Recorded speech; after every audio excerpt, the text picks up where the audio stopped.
Muy buenas a todos. Junto a mi grupo HidroKWR les presentaremos la entrega 2 de hidráulica aplicada. Para comenzar, les mostraremos en pantalla el siguiente organigrama de trabajo de la entrega 2. Para poder entender de mejor manera el proceso, se debe poder entender conceptos claves como lo que se ven en pantalla, donde un espejo de agua corresponde a la superficie del agua almacenada en su nivel máximo, donde este representará el límite del volumen útil. Las curvas de nivel son líneas que unen puntos de igual altitud, las cuales fueron utilizadas para representar la topografía.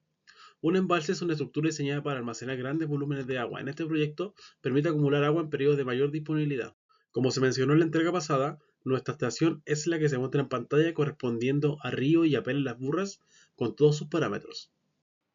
Acá podemos ver un mapa del relieve de la zona elegida, en donde podemos destacar la presencia montañosa, cordillerana, la cual muestra una diferencia de altura importante, lo que permite emplazar un embalse, que es lo que estamos buscando finalmente.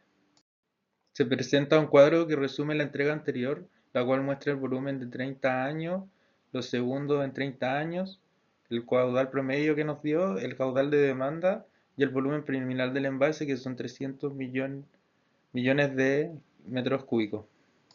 Bueno, para continuar con el trabajo se deben modelar las curvas de nivel que embarcan en nuestro embalse. Entonces, nosotros continuamos con el programa de Google Earth Pro, en donde emplazamos la estación, la cual está en el punto amarillo, y pensamos en las condiciones topográficas e hidrográficas, las cuales deben cumplir nuestro embalse, en donde exista una diferencia de altura considerable y donde existe una cuenca y donde debemos determinar si dónde fluye el agua, ya sea aguas arriba o aguas abajo.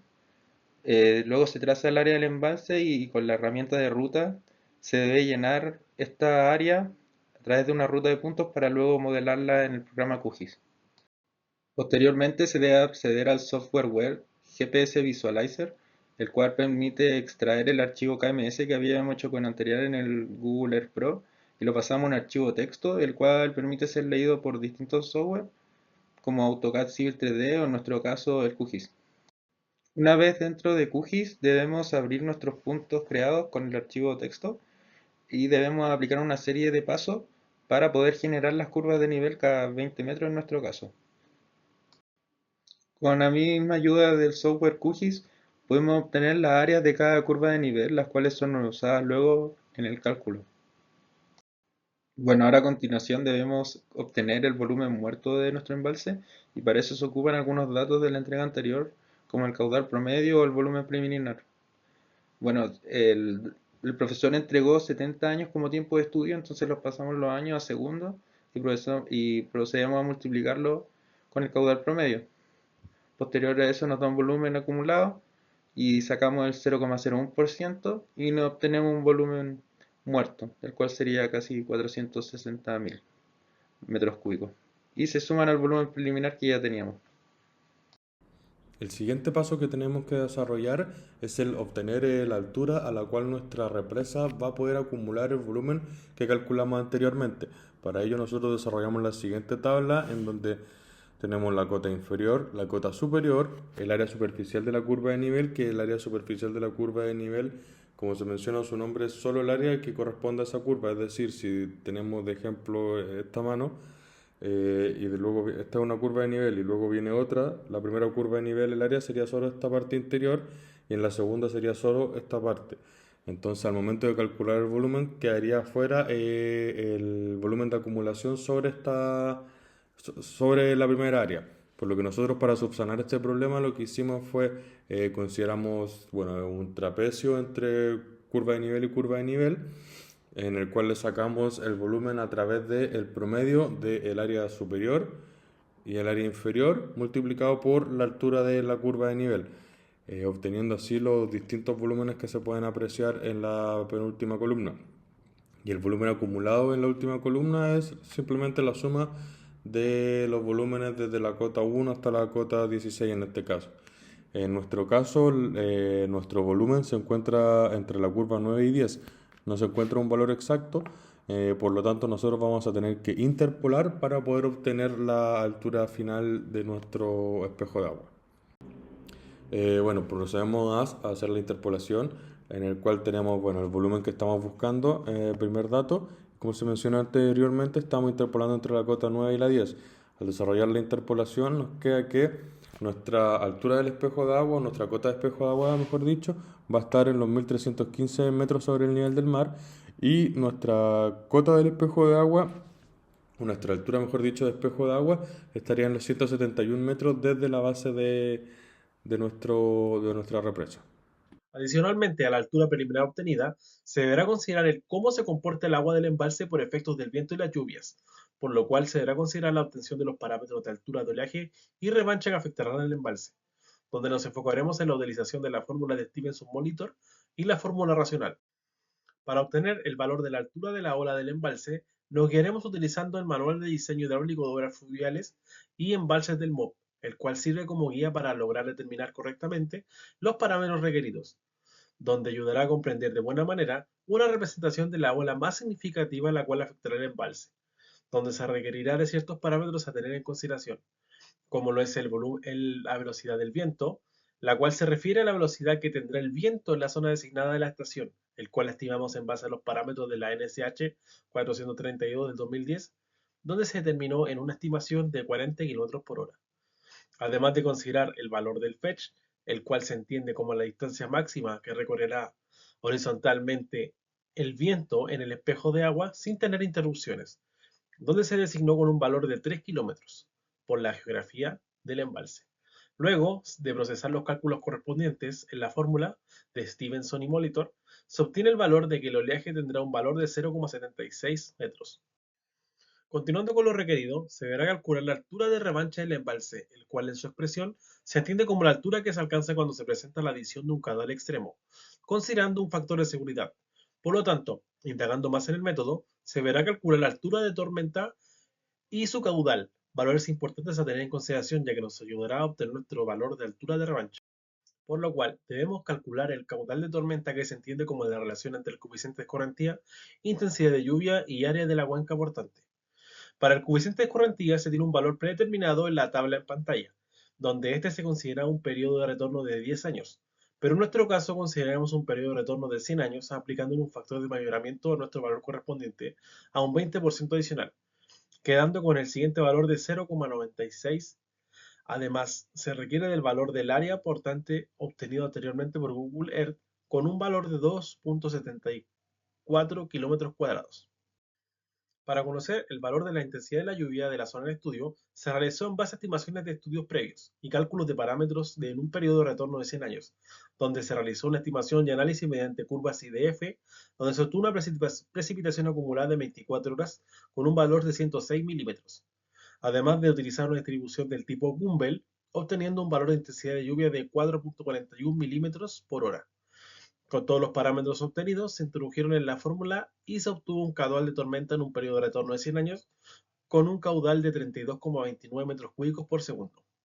Continuando, se deberá obtener el valor de la altura de la tormenta, que no más que la relación de los parámetros mencionados en la fórmula racional, donde se deberá considerar un valor de coeficiente de descarga que tendrá el embalse, el cual depende de la geometría y forma del vertedero, donde se consideró un CD de 0,6 con valor estimativo para estas condiciones de trabajo.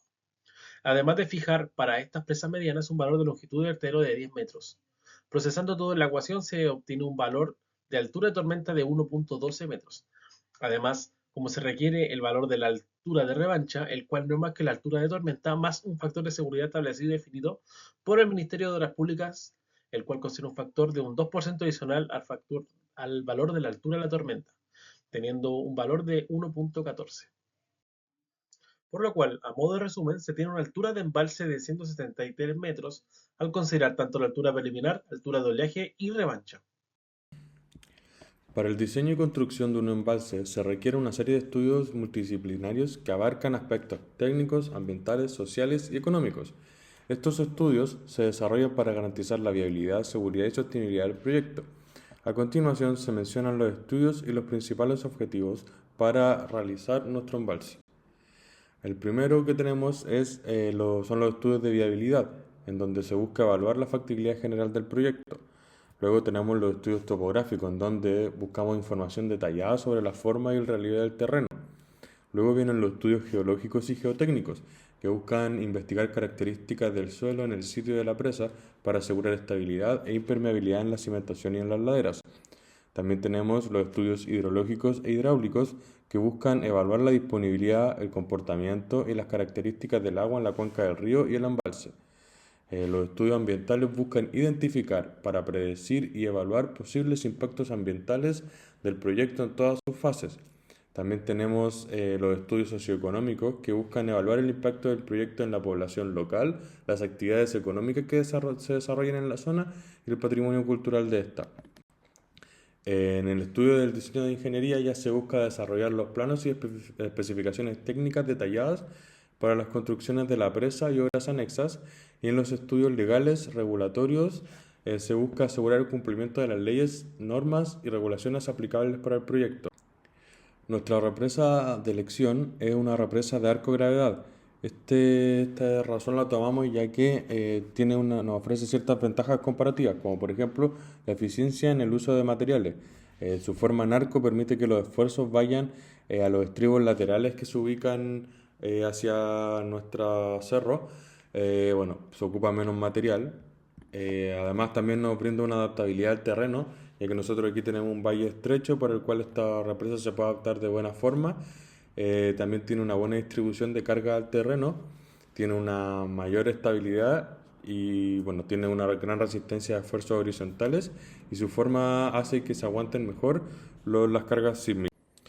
El proceso constructivo de nuestra represa de arco de gravedad es la siguiente. En la primera fase vamos a tener la investigación y preparación del sitio, en donde buscamos tener estudios geotécnicos detallados, el diseño de la presa detallado, y también vamos a preparar el sitio. ¿Qué se refiere a preparar el sitio? Limpiar, excavar, desviar el río y construir infraestructura de apoyo para que nosotros podamos desarrollar esta obra.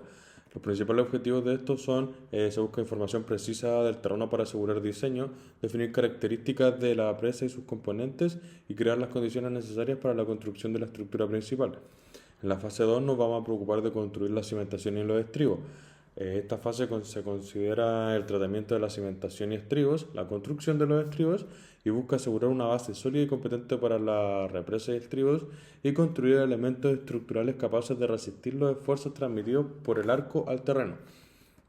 Luego tenemos la fase 3 de construcción, que ya construir el cuerpo de la presa. Aquí tenemos el método de construcción por bloque o dovelas, en donde es una edificación gradual del cuerpo.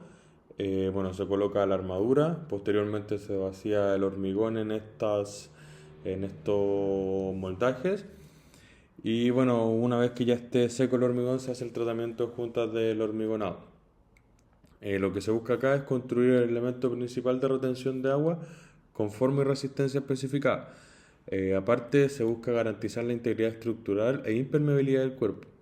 Es importante considerar que al momento de hormigonar nosotros la represa, hay que tener en vista la temperatura del hormigón, ya que al ser un hormigón en masa, este va a subir mucho su temperatura y puede generarnos problemas. En la fase 4 ya estamos en las partes finales, ya que se construyen las obras anexas a lo que es la presa, que serían el vertedero, una toma de agua, el desagüe de fondo. Y al final estas obras lo que buscan es implementar sistemas necesarios para una operación segura y funcional de la presa. Y en la fase 5 que estamos terminando, son las terminaciones y puestas en servicio, en donde se busca la impermeabilización, obras de protección de la presa e instalación de los equipos necesarios, la prueba y puesta de servicio. Aquí lo que buscamos es asegurar estanqueidad y durabilidad del elemento. Buscamos verificar el funcionamiento de la instalación y poner en operación la presa de forma segura y controlada.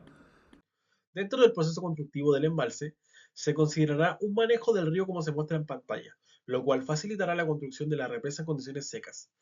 Considerando estudios preliminares, los cuales ayudarán a determinar y considerar todos los aspectos topográficos más relevantes de la zona, con la finalidad de encontrar el tipo de desvío más seguro para la construcción de la presa. Como nuestro embalse es de grandes a medianas dimensiones, se deberá considerar un desvío tipo túnel excavado de hormigón armado, considerando en su longitud 400 metros, el cual ayudará al desvío del río de manera auxiliar para que el cauce del río aguas arriba sea desviado por el túnel hacia aguas abajo, facilitando el proceso constructivo de la represa, solo desviando y no acumulando. Una vez que el río sea desviado, se deberá proceder en un ambiente seco a la construcción del embalse. Una vez terminada la construcción del embalse, se procederá a la acumulación de agua de la represa. A su vez, se designará el túnel como punto de descarga de la represa.